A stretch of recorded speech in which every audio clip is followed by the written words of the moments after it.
नमस्कार विद्यार्थियों, एक बार पुनः आप सभी का स्वागत है। पिछली क्लास में हमने 215 क्वेश्चन कर लिया था। आज चलते हैं अगले वाले क्वेश्चन पर, क्वेश्चन नंबर 216 पर। ठीक है, देखिए 216 क्वेश्चन है हमारे पास। 48, 108 और 140 का महत्तम समापवर्त्य अर्थात एचसीएफ क्या होगा? तो 48, 108 और 140 का हम गुणनखंड करते हैं। तो पहले करते हैं 48 के। 48 में 2 का भाग जा रहा है 24 बार, फिर 24 में 2 का भाग जा रहा है 12 बार, 12 में 2 का भाग जा रहा है 6 बार, 6 में 2 का जा रहा है 3 बार, और 3 में जा रहा है 3 का 1 बार। इसी प्रकार से 108 को कर लो। 2 का जा रहा है 54 बार, 2 का जा रहा है 27 बार, 3 का जा रहा है 9 बार, 9 में जा रहा है 3 का 3 बार, और 3 में जा रहा है 3 का 1 बार। अब कर लेते हैं 140 के। 140 में 2 का जा रहा है 70 बार, 70 में 2 का जा रहा है 35 बार, 35 में 5 का जा रहा है 7 बार, और 7 में 1 का जा रहा है 1 बार। ठीक है, तो एचसीएफ देखिए किस प्रकार से निकालते हैं। एचसीएफ जो गुणनखंड तीनों संख्या में होगा उसको हम एचसीएफ के रूप में लेते हैं गुणनखंड को। देखिए 2 यहां पर है, यहां पर है, यहां पर है, 2 लिख लो। 2 यहां पर है, यहां पर है, यहां पर है, लेकिन है तो उतार लो। अब देखिए 2 यहां पर है, लेकिन और यहां पर इस तरफ कहीं पर दिखाई नहीं दे रहा है, और इस तरफ भी नहीं दिखा देता है, दिखाई दे रहा है। तो 2 का काम हो गया है। अब 3 की तरफ चलो। 3 यहां पर है, यहां पर है, लेकिन इस तरफ नहीं है, तो 3 का काम हो गया ही कि 3 को छोड़ दो, तीनों में नहीं है। अब देखिए 5 यहां पर है, यहां पर नहीं है, यहां पर नहीं है, तो 5 का काम भी हो गया है। 7 यहां पर है, यहां पर नहीं है, यहां पर नहीं है, क्योंकि तीनों में होना जरूरी है, इसलिए इसका ऐसे कितना हो गया? 2 दूनी 4। ऑप्शन नंबर सी हो गया हमारा आंसर। अब चलिए अगले वाले क्वेश्चन पर। अगला हमारे पास है, अगला हमारे पास क्वेश्चन है, दो भिन्नों के महत्तम समापवर्त्य एचसीएफ और लघुत्तम समापवर्त्य एलसीएम के विषय में कौन सा सत्य है? पहला है महत्तम समापवर्त्य बराबर अंश का महत्तम समापवर्त्य बटे हर का लघुत्तम समापवर्त्य। बिल्कुल ये सत्य है। ठीक है, तो ये सत्य है। तो जब भी हमें भिन्नों का महत्तम समापवर्त्य पूछे अर्थात एचसीएफ पूछे भिन्नों का, तो क्या करते हैं? अंशों का तो हम क्या लेते हैं? अंशों का एचसीएफ लेते हैं, और हरों का एलसीएम लेते हैं। और अगर हमें भिन्नों का एलसीएम निकालना हो तो हम अंशों का तो क्या लेते हैं? अंशों का एलसीएम, और हरों का लेते हैं एचसीएफ। ठीक है, ये दोनों बातें आपको ध्यान में रखनी है। अब चलिए अगले वाले क्वेश्चन पर। अगला हमारे पास है 218वां क्वेश्चन। 12, 27, 40 का लघुत्तम समापवर्त्य क्या होगा? तो 12 लिख लो, 27 और 40, ये खींच ली लाइन। कितने का भाग जा रहा है? 2 का। 6 में तो गया है, 12 में गया है 6 बार, 27 में नहीं जा रहा, 27 ऐसा कैसा होता है? 2 40 में गए 20 बार। फिर 2 का जा रहा है 6 में गया 3 बार, 27 में नहीं जा रहा, तो 27 ऐसा कैसा? 20 में गया है 10 बार। फिर से 2 का जा रहा है 3 ऐसा का ऐसा, 27 ऐसा का ऐसा, 10 में गया है 5 बार। अब 3 का जा रहा है, 3 में गया 1 बार, 27 में गया 9 बार, और 5 में नहीं जा रहा, तो 5 ऐसा कैसा? फिर से 3 का जा रहा है 1 बार, ये 3 बार, 5 ऐसा कैसा? फिर से 3 का जा रहा है 1 बार, 1 बार, 5 बार। फिर 5 में 5 का जा रहा है 1 1 1। अब गुणा कर लो लेफ्ट साइड में जो गुणनखंड आए हैं। 5 3 15, 15 3 45, और 45 3 135। 135 तो ये आ गया है। 2 दूनी 4 और 4 दूनी 8। 8 ही आ गया है। तो एलसीएम के रूप में हमारे पास क्या आ गया है, 135 को 8 से गुना करो, 8 पंजो 40 हासिल की हो गई है 4, 24 और 4 28 हासिल की हो गई है 2, और 8 और 2 10, 1080 आया है। ऑप्शन नंबर बी हो गया है आंसर। नेक्स्ट हमारे पास क्वेश्चन है 219वां, 12 और 18 का महत्तम समापवर्तीय एचसीएफ क्या होगा। तो 12 का तो अलग से करो गुणनखंड, और 18 का अलग से। 12 में गया है 2 का भाग 6 बार, 6 में 2 का 3 बार, 3 में गया है 1 बार। इसी प्रकार से 18 में 2 का जा रहा है 9 बार, 9 में गया है 3 का 3 बार, और 3 में गया है 1 बार। तो एचसीएफ किस प्रकार से ज्ञात करेंगे, तो एचसीएफ दोनों संख्या में जो गुणनखंड आएगा उसको हमें शामिल करना है एचसीएफ के रूप में। 2 यहां पर है, यहां पर भी है, तो 2 को उतार लो। ठीक है, देखिए 2 यहां पर है अब, लेकिन यहां पर नहीं है फिर से, तो 2 का काम हो गया है। 3 यहां पर है, यहां पर है, दोनों में है तो 3 उतार लो, तो गुणा 3। अब देखिए 3 यहां पर है लेकिन यहां पर नहीं है, और 3 अब गुणा कर लो, तो 3 दूनी 6, तो 6 आया है एचसीएफ। ऑप्शन नंबर डी हो गया है आंसर। नेक्स्ट है हमारे पास क्वेश्चन है 220वां, बोल रखा है 3/8, 2/6 और 4/7 का लघुत्तम समापवर्ती निकालो। तो जब भी हमें बिनों का एलसीएम निकालना होता है तो हम क्या करते हैं, अंशों का तो हम क्या लेते हैं, अंशों का एलसीएम, और हरों का क्या लेते हैं, हरों का एचसीएफ लेते हैं। ठीक है, यहां पर भिन्नों में कौन कौन है अंश, तो 3 है, 2 है और 4 है, इनका निकालते हैं एलसीएम।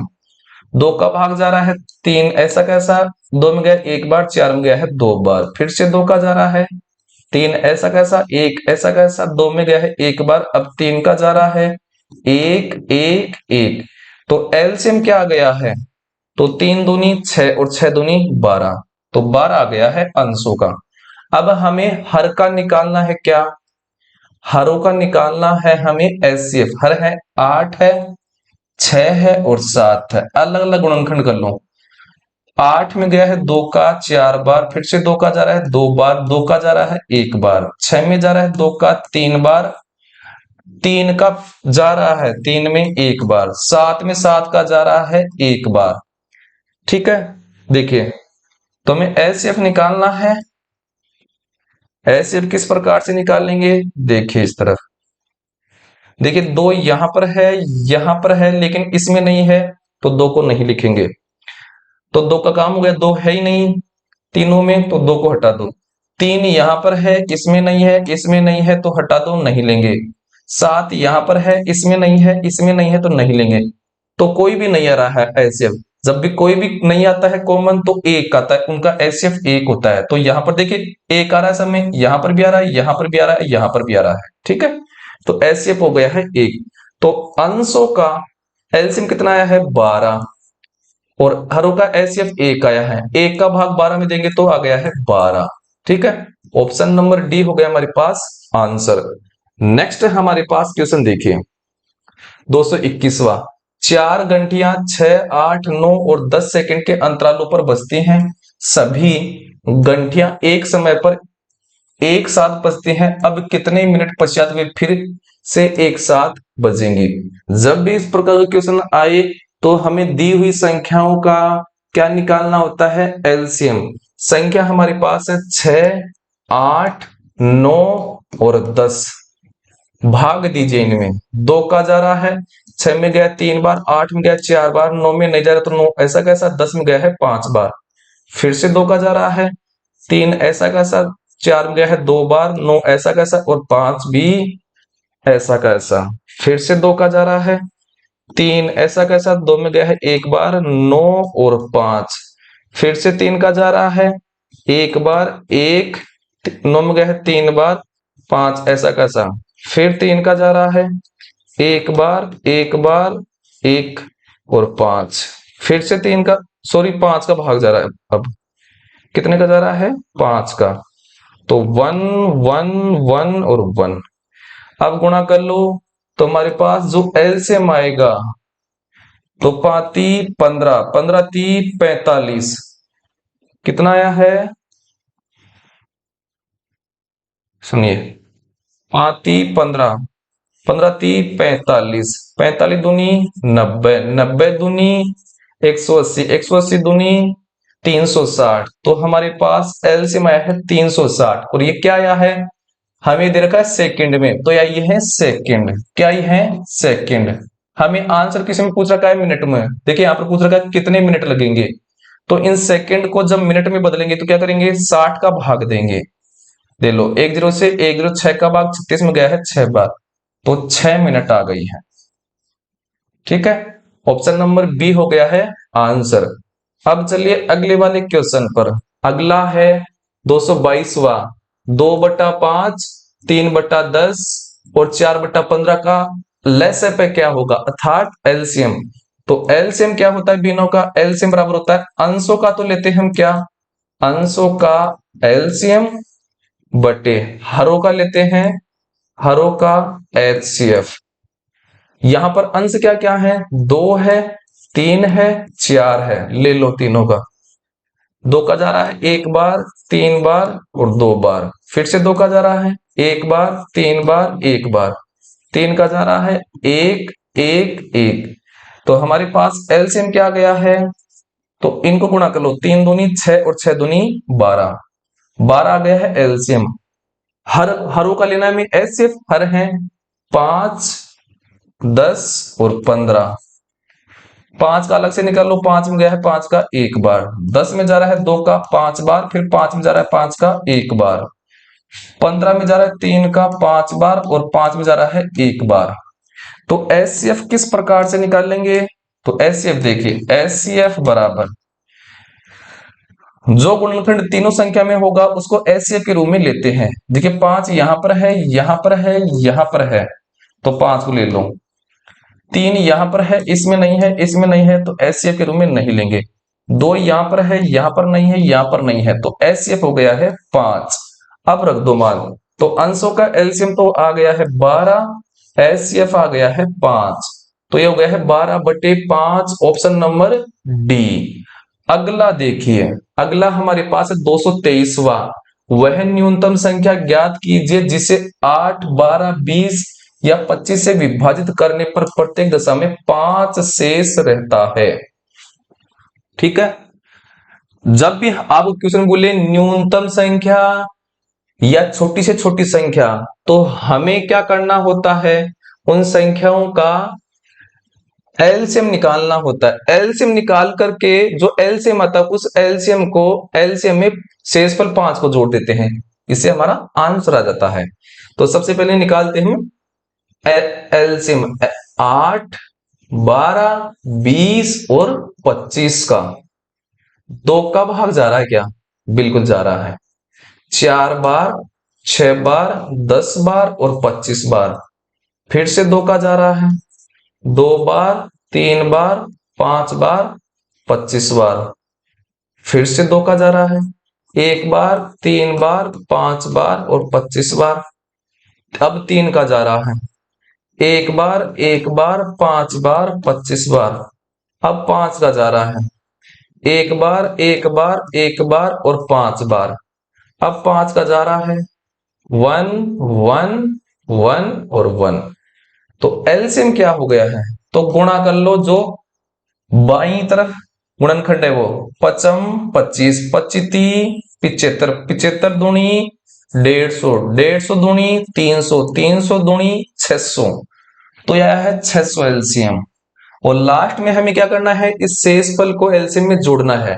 तो 600 में 5 जोड़ देंगे तो क्या जाएगा 605। ठीक है, ऑप्शन नंबर बी हो गया हमारे पास राइट आंसर। एलसीएम क्या होता है, एलसीएम होता है जिन संख्याओं का हमने एलसीएम लिया है वो उन संख्याओं का भाग इस 600 में पूरा पूरा जाएगा। तो देखिए 8 का भाग 600 में पूरा पूरा जाएगा, 12 का भाग भी 600 में पूरा पूरा जाएगा, 20 का भाग भी 600 में पूरा पूरा जाएगा, 25 का भाग भी 600 में पूरा पूरा जाएगा। ठीक है, लेकिन हमें बोल रहे हैं कि भाग देने पर प्रत्येक दशा में 5 शेषफल बचे। तो अगर हम 600 में 5 जोड़ दें तो प्रत्येक दशा में फिर क्या हो जाएगा 5 शेषफल बच जाएगा, इसलिए हम 5 जोड़ते हैं। ठीक है, जो शेषफल होता है उसको लास्ट में जोड़ देते हैं। आगे देखिए 224वां question, 3x² YZ 5xy² Z 12x² Y² Z³ का महत्तम समापवर्त्य ज्ञात कीजिए। तो पहले जो हमें संख्या दे रखी है उनका महत्तम समापवर्त्य निकालना है हमें। तो 3 है संख्या, 5 है और 12 है। 3 में 3 का जा रहा है एक बार, 5 में 5 का जा रहा है एक बार, 12 में 2 का जा रहा है 6 बार, फिर 6 में 2 का जा रहा है 3 बार, फिर 3 में जा रहा है एक बार। तो इन संख्याओं का एचसीएफ क्या हो गया है? तो इस तरफ देखिए एचसीएफ, जो गुणनखंड तीनों संख्या में आएगा उसको इंक्लूड करेंगे। 3 यहां पर है, इसमें नहीं है, इसमें नहीं है गुणनखंड में। 2 यहां पर है, इस गुणनखंड में नहीं है, इस गुणनखंड में नहीं है। 5 यहां पर है लेकिन यहां पर नहीं है, यहां पर नहीं है। तो कोई भी कॉमन नहीं आ रहा है। जब कोई भी कॉमन नहीं आता है तो एक जरूर आता है गुणनखंड में। ठीक है, उनका एचसीएफ एक जरूर होता है। देखिए एक यहां पर है यहां पर है। तो जब कोई भी गुणनखंड शामिल नहीं होता है तो एक गुणनखंड होता है उसका। ठीक है, एचसीएफ उनका। अब हमें x² लेना है। x² यहां पर है, x यहां पर है, x² यहां पर है। तो तीनों में x क्या कॉमन आ रहा है? देखिए तीनों में x आ रहा है केवल कॉमन, तो x लिख दो x। y देखो यहां पर y है, यहां पर y² है, यहां पर y² है। तो तीनों में क्या आ रहा है कॉमन? y में y आ रहा है, तो y। अब देखिए z यहां पर है, z यहां पर Z³ है। तो कॉमन क्या आ रहा है z के? तीनों में z आ रहा है। ठीक है, तो एक को लिखे नहीं लिखे कोई फर्क नहीं पड़ता है, एक हमेशा रहता है। तो इसका ऐसे हो गया XYZ। एक को नहीं लिखेंगे तो भी इसका मतलब होता है यहां पर एक है। ठीक है, तो ये हो गए HCF XYZ। Option number B हो गया हमारे पास आंसर। अब देखिए आगे की तरफ, आगे हमारे पास है 225वां क्वेश्चन। बोल रखा है 875 245 1225 का महत्तम समापवर्त्य क्या होगा? हमें ये बताना है। और ये क्वेश्चन कौन सा है? 225वां क्वेश्चन है। कौन सा है? 225वां क्वेश्चन है। ठीक है, चलिए तो 875 है, 245 है और 1225 है। तीनों का हमें एचसीएफ निकालना है। अलग अलग गुणनखंड कर लो। 875 है, इसमें कितने का भाग जा रहा है? 5 का। तो एक बार गया, बच गए 3 7 35 7 बार, फिर 5 बार। अब जा रहा है 5 का फिर से 3 बार 5 बार, 5 का जा रहा है फिर से 7 बार और 7 में जा रहा है एक बार। ठीक है, इसी प्रकार से 245 का 5 में का जा रहा है 245 में 4 बार 9 बार, फिर से 7 का जा रहा है 7 बार, 7 में जा रहा है एक बार। 1245 में जा रहा है 5 का 2 बार 4 बार 5 बार, फिर से 5 का जा रहा है 4 बार 9 बार, 7 का जा रहा है 7 बार, फिर से 7 में जा रहा है एक बार। तो एचसीएफ क्या हो गया है? तो एचसीएफ निकाल लेंगे। एचसीएफ के रूप में उस गुणनखंड को शामिल करेंगे जो तीनों संख्या में होता है। यहां पर है 5, यहां पर है 5, यहां पर है 5, तार लो 5। यहां पर 5 है लेकिन इसमें नहीं है, इसमें है लेकिन तीनों में होना जरूरी है, तीनों में नहीं है। तो 5 का काम हो गया है। अब 7 की तरफ चलो। 7 यहां पर है, यहां पर है, यहां पर है, तो गुणा 7।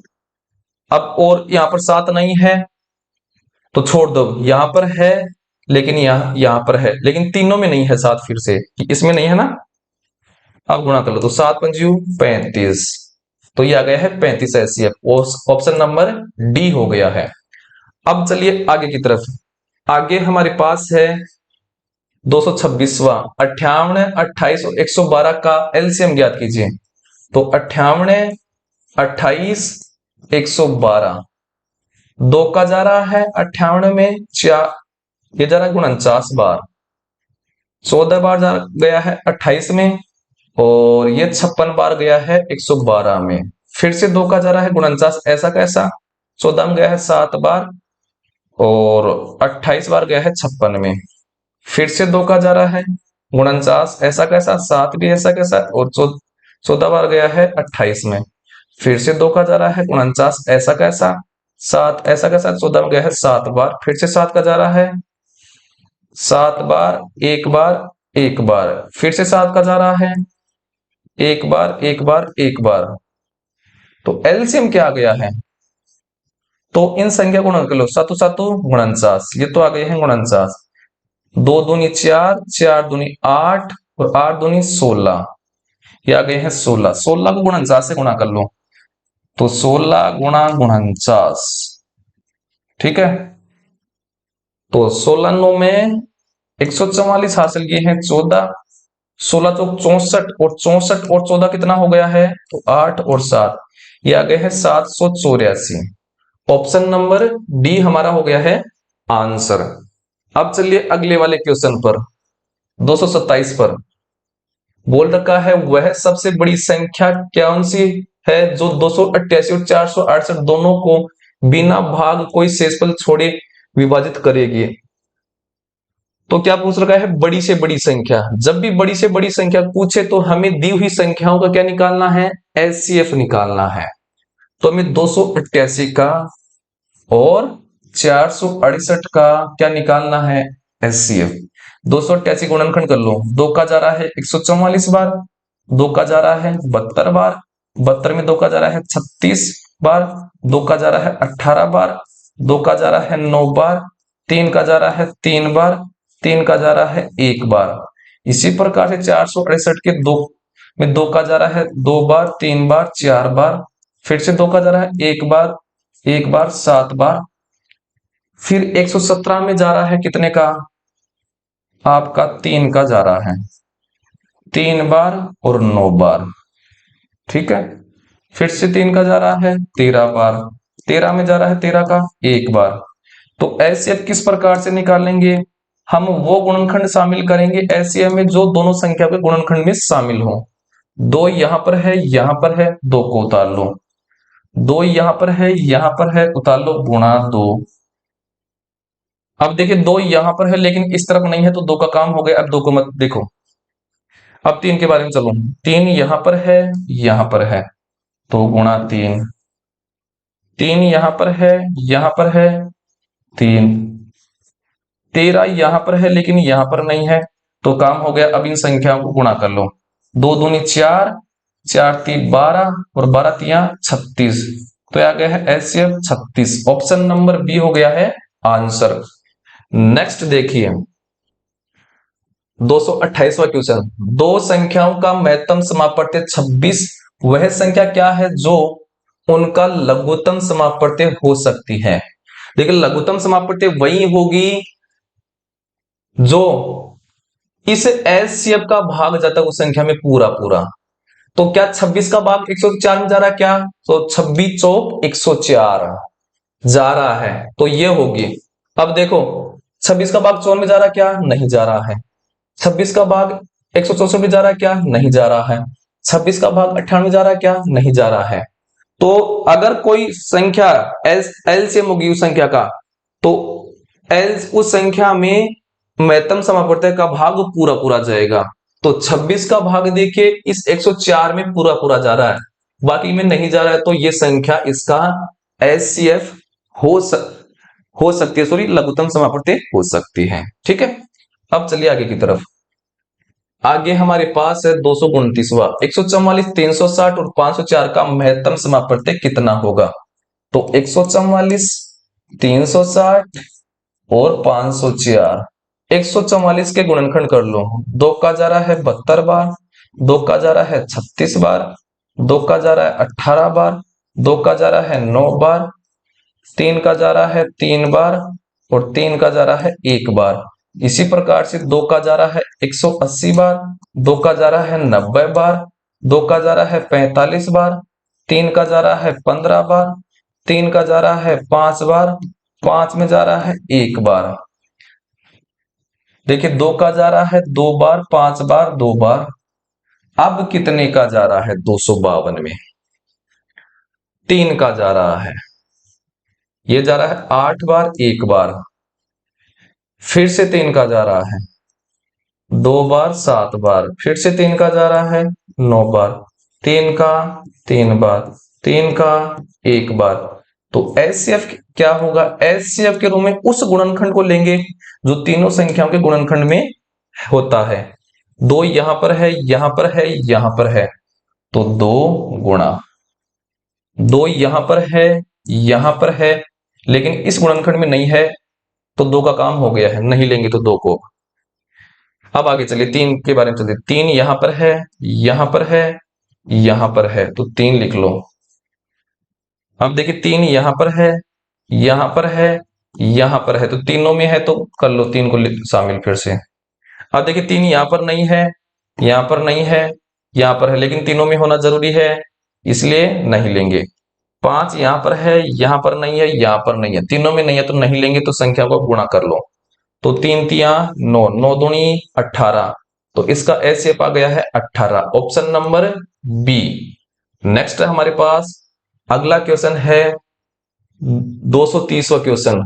536, 1064 और 1928 को पूर्णतः विभाजित करने वाली सबसे बड़ी संख्या कौन सी होगी? जब भी क्वेश्चन में आए कि सबसे बड़ी संख्या कौन सी होगी, तो हमें दी हुई संख्याओं का एचसीएफ निकालना होता है। तो हम एचसीएफ निकालेंगे इनका।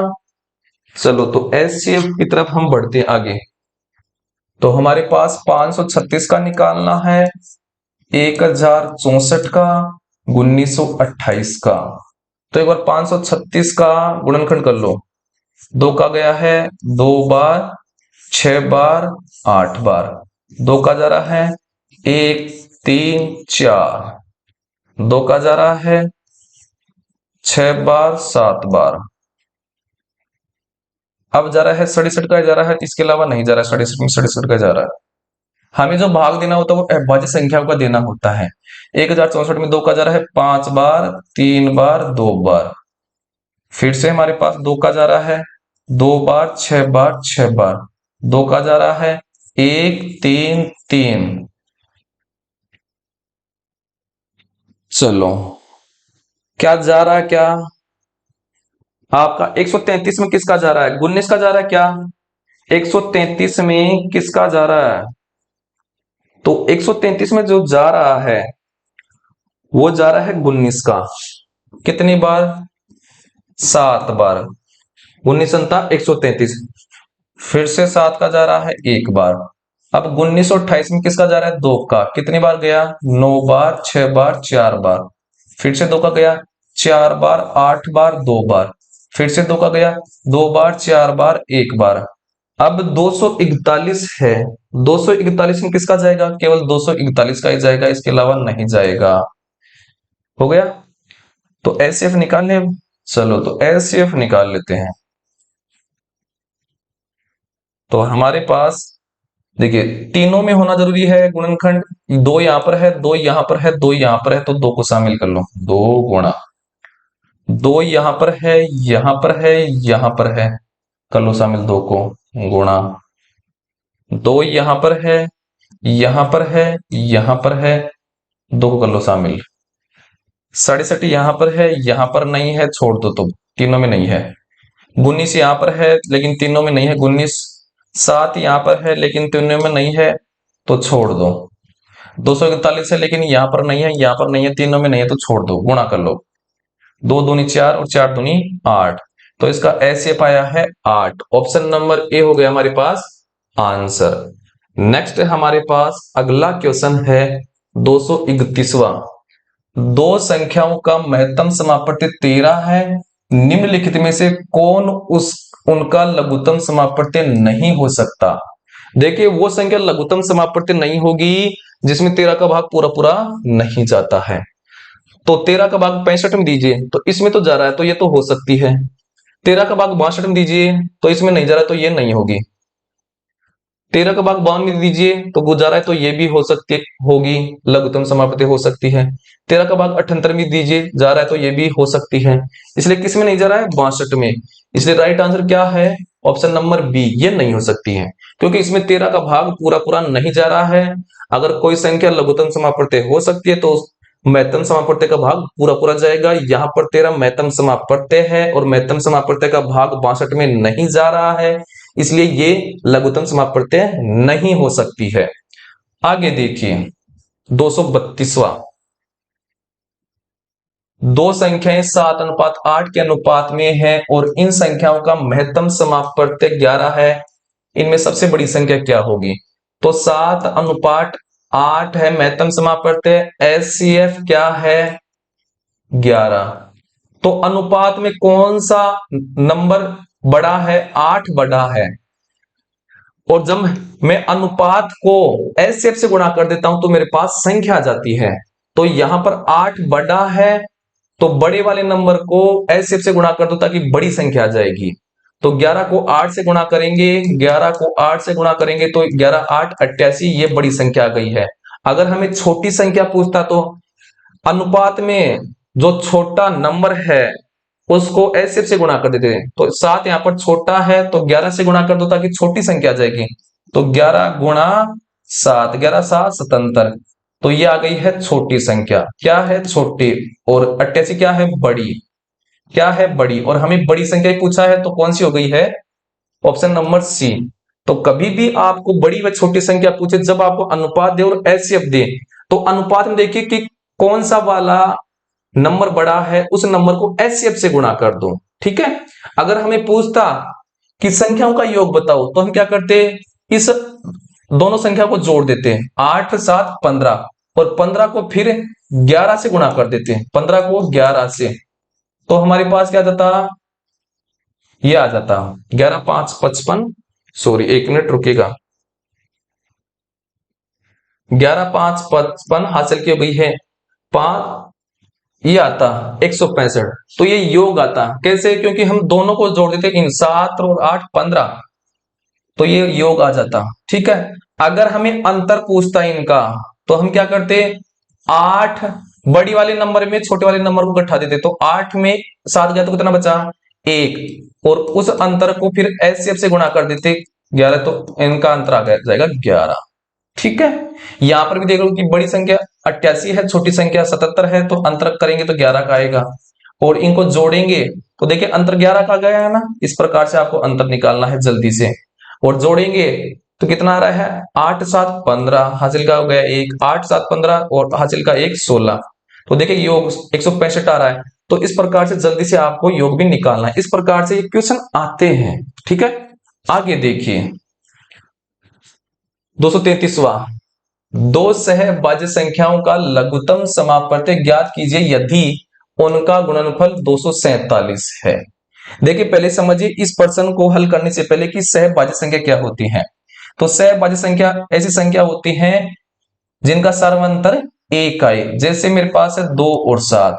देखिए 2 और 7 का जब हम गुणनखंड करेंगे तो इनमें एक, इनके गुणनखंडों में दोनों में एक ही आएगा कॉमन, उसको बोलते हैं सार्वंतर। ठीक है। और जब ऐसी संख्याओं का हमें एलसीएम निकालना होता है तो कैसे निकालते हैं? दोनों संख्या को गुणा कर दो, दोनों संख्या क्या कर देंगे? गुणा कर देंगे तो हमारे पास एलसीएम आ जाएगा। तो एलसीएम इनका क्या हो गया है? 14। अब इसी प्रकार का ये क्वेश्चन है कि दो सहभाज्य संख्याओं का लघुत्तम समापवर्त्य ज्ञात कीजिए यदि इनका गुणनफल क्या है? 247।